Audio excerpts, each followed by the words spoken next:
今回の北海道旅行は、余市トータルです。この通路穴場ですよね。朝ごはんを食べずに伊丹空港へ向かったので、お腹ペコペコです。そう、私は朝が苦手なのです。本日は、保安検査を抜けた先のいつもの穴川でなく、シェル川へ行ってみました。大阪では有名らしい鎌倉で、朝ラーすることに。以前は夜に食べてあっさりしているラーメンだなぁと思っていたのですが、朝食べてみるとさっぱりしていて美味しかったです。菓子文化だからあっさり味なのでしょうか。余市といえば日課ウイスキーということで、日課ウイスキーの工場見学をしてきます。空港から余市まで高速で1時間30分ほどかかったので、ちょうどお昼の時間に到着。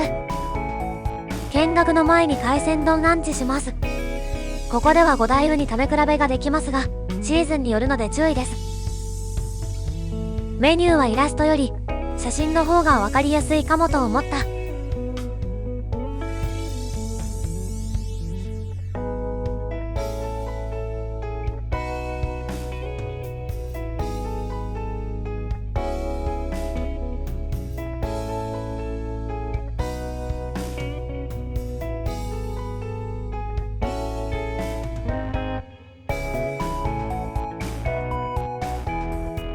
本日の5大ウニはこちら。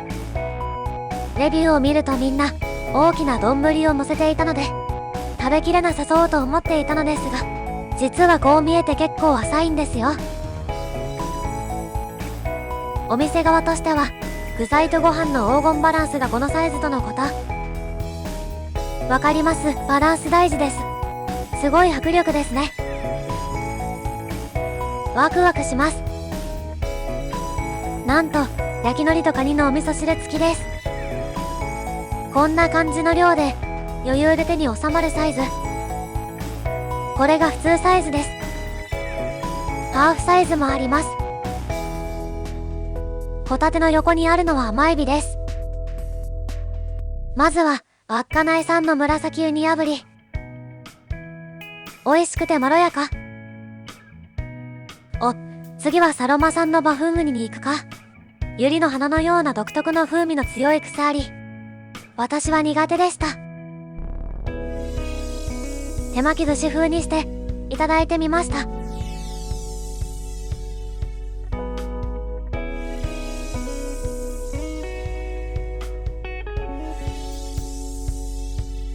おいしい。あっという間に手織りですね。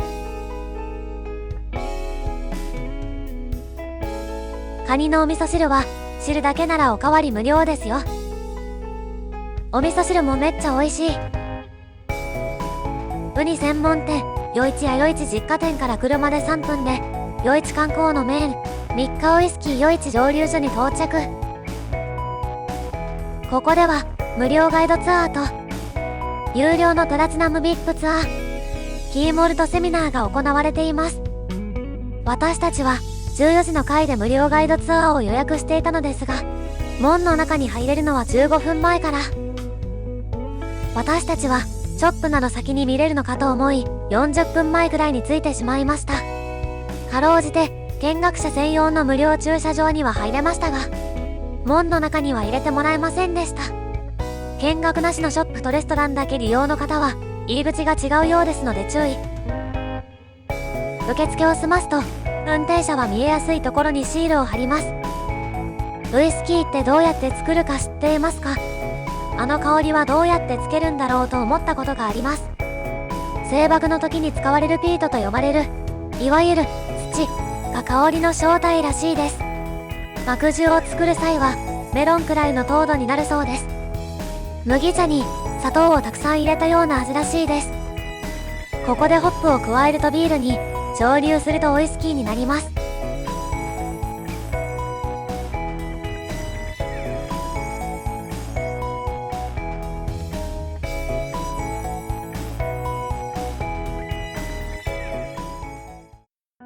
受付が終わると全員このビジターセンターに集まります。ここで導入のシアターを見て見学の始まりです。ここでウイスキーを作っているので、歩いて移動する際にいろんな香りがしましたよ。お酒をあまり飲まない私でも楽しめました。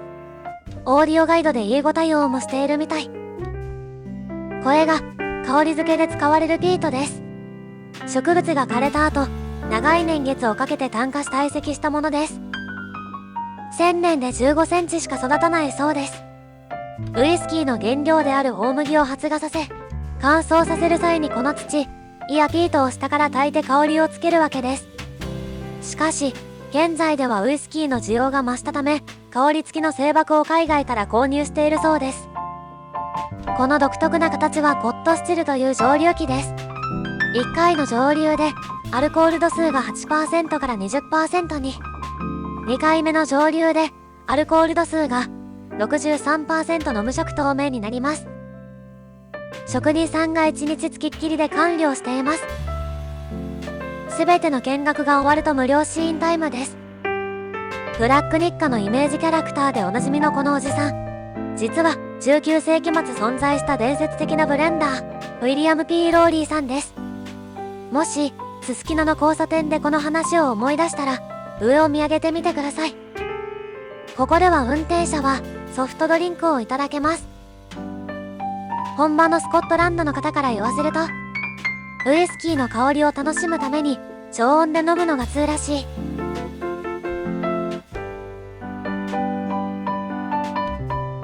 シングルモルトの香りがとても芳醇だった。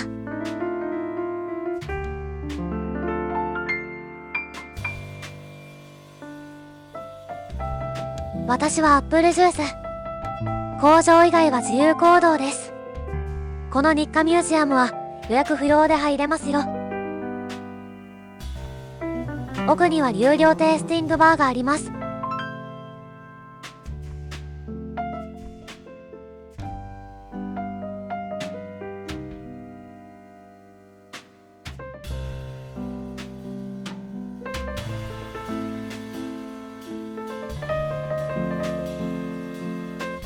シングルカスク余市10年と竹鶴クヤモルト17年をいただけます。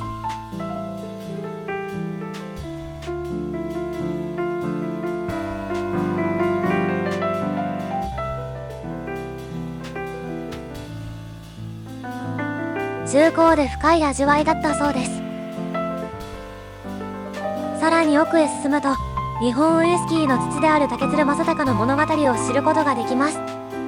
朝ドラのマッサン好きな方も楽しめそうです。マッサンの主人公のモデルとなったのが竹鶴正隆です。正隆とリタの家族全員が反対していたにもかかわらず、結婚を決めてしまうなんて、相思相愛だったんですね。リタの内緒の子は相当なものだったようです。日本人に本物のウイスキーを飲んでもらいたいという竹鶴正隆の思いとその道のりを知ることができました。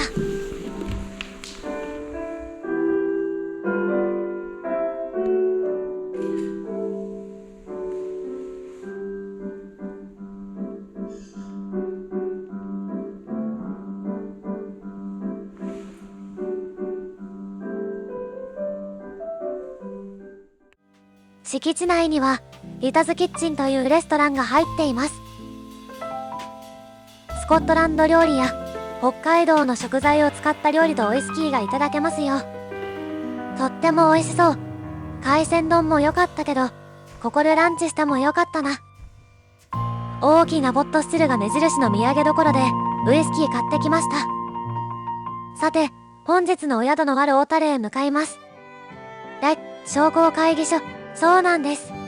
1933年に建てられた小樽市指定歴史的建造物の旧小樽商工会議所です。ホテルとつなげちゃったんです。早速チェックイン。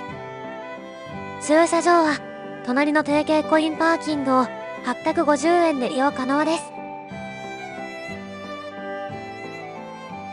ロビーフロントでお好きな可愛いオルゴールを部屋に持っていけるサービスがあります。主に数字がついているのですが、今のところ1から7まであるんですよ。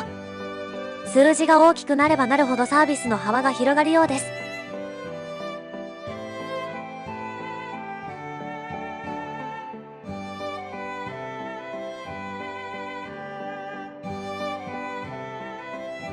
ウェットフロアは綺麗ですね。高級感が漂っています。しかし、一つ問題が。旅に必ず持っていく吊り下げポーチを下げれるところがない。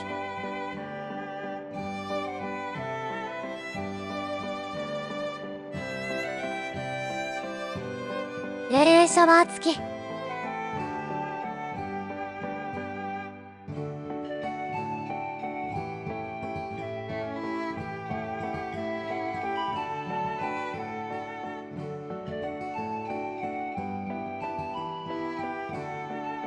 ウェルカムウォーターはなく、冷蔵庫を開くと空のボトルが一つ。1階にサーバーがあるので後で汲みに行きましょう。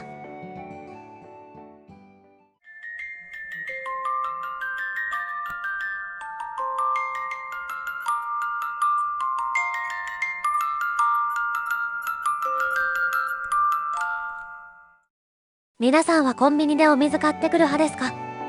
晩ご飯はホテルでいただく予定ですが、まだ時間があったので周辺を散歩してきます。ホテルの傘はステンドグラスのようで可愛い。小樽運河はホテルから徒歩5分です。小樽運河は人気のスポットですよね。まだ日が静まりきらない時間帯がちょうどいいですね。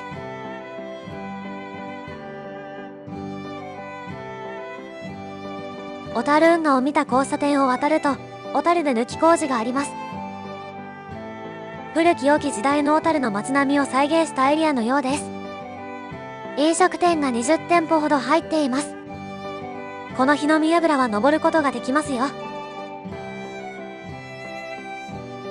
もうちょっと行った先に、お昼に食べた夜市屋の小樽店がありました。ホテルディナーはスペイン料理です。夕食会場は旧商工会議所の建物からでないといけないので、旧商工会議所内のエレベーターに乗って3階へ。エレベーターから降りると3階フロア全部がレストランです。ドリンクは料金に含まれていますが、一部有料もあります。スペインのビター産ワインのチャコリは無料で飲み放題です。酸味が強いワインなので、高い位置から注ぐことで空気を含んでまろやかになります。タパスはセルフブッフェスタイルです。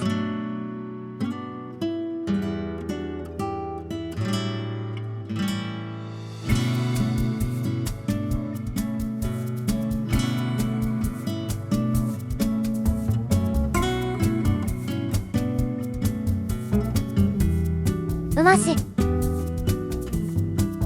スペシャリテのニシンのミックスパエリアと豚肉のグリルはキッチンで作った出来たてが運ばれてきます。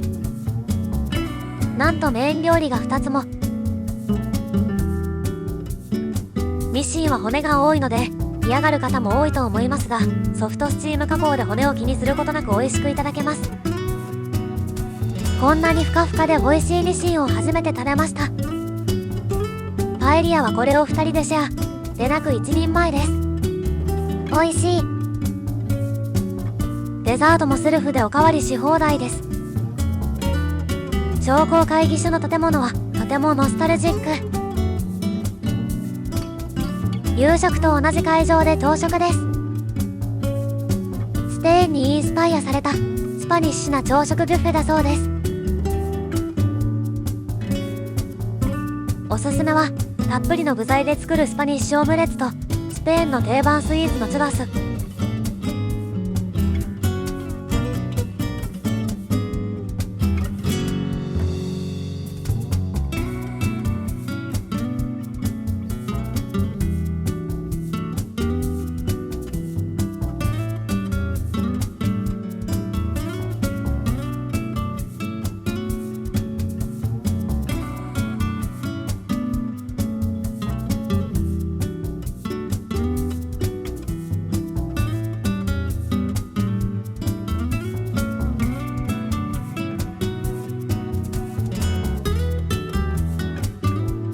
ご飯は羽釜。実は宿泊者限定スイーツの豚オパフェ券があるので食べ過ぎないようにしないと言いつつ、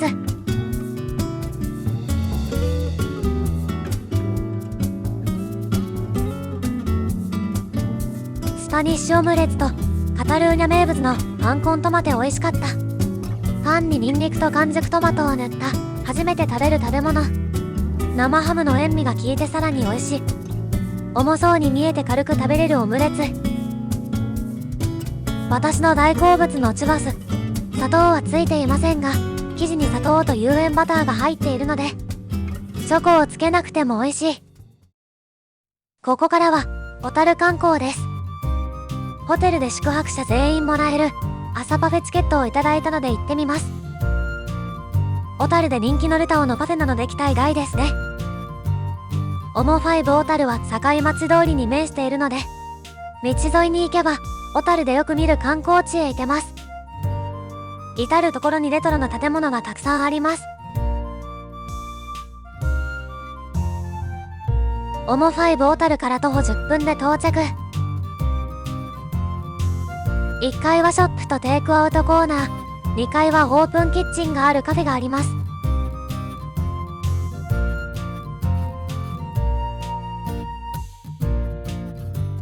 これがオモ5宿泊者特典の目覚めのフロマージュパルフェが無料ではありません。このパフェは通常ではないメニューなのです。そしてこのエリアも宿泊者限定エリアです。この通りには可愛いお店がたくさんあります。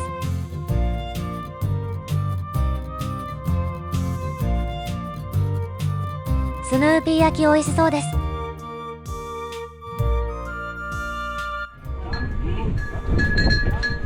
北市ガラス3号館にはとっても幻想的なカフェがありますよ。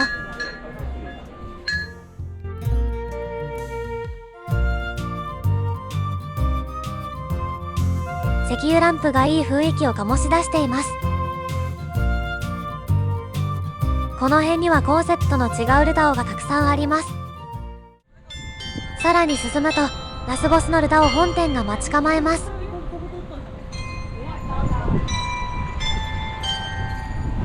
2階にはカフェが入っています。時間になると音楽が鳴るんですよ。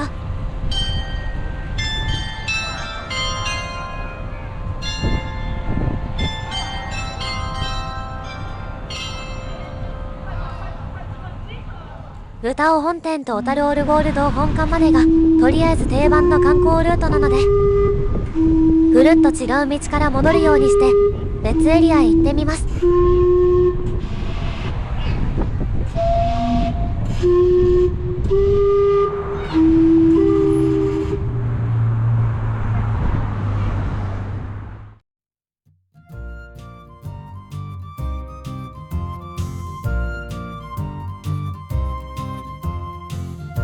サンモール一番街に入る手前にある小樽の水晶沢のつゆ。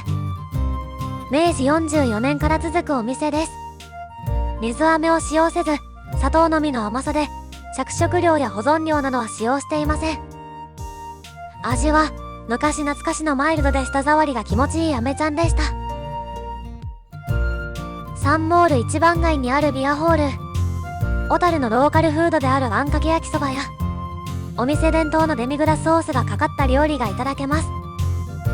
続いて都通り商店街内にある中華食堂経由。小樽のローカルフードのあんかけ焼きそばの人気店。小樽市民の馴染みのお店のようです。夫がずっと行きたがっていた若鶏の半身揚げで有名な鳴門本店へやってきました。小樽駅から徒歩8分で到着します。前払いシステムでした。小上がりは掘りごたつタイプだったので良き。メニューがたくさんありすぎて迷う。半身揚げなだけあって部位によって肉質が変わる。胸肉はパサつきがあるが食べ応えがあり、もも肉はしっとり。せっかく小樽駅まで来たので三角市場も寄ってみよう。基本三角市場自体は年中無休のようですがお店により異なるのでご注意。土地と屋根が三角の形をしていることから三角市場と名付けられたそうです。ここは旧国鉄手宮線の線路です。ここも小樽の観光スポットですよね。ここはまだ綺麗ですがいい意味で廃れて花や植物のつるが線路を飲み込んでいくような線路跡って素敵ですよね。ここを整備しているのかな。小樽から北海道一の繁華街札幌すすきのへ向かいます。バニーちゃん見れるかな。ご視聴ありがとうございました。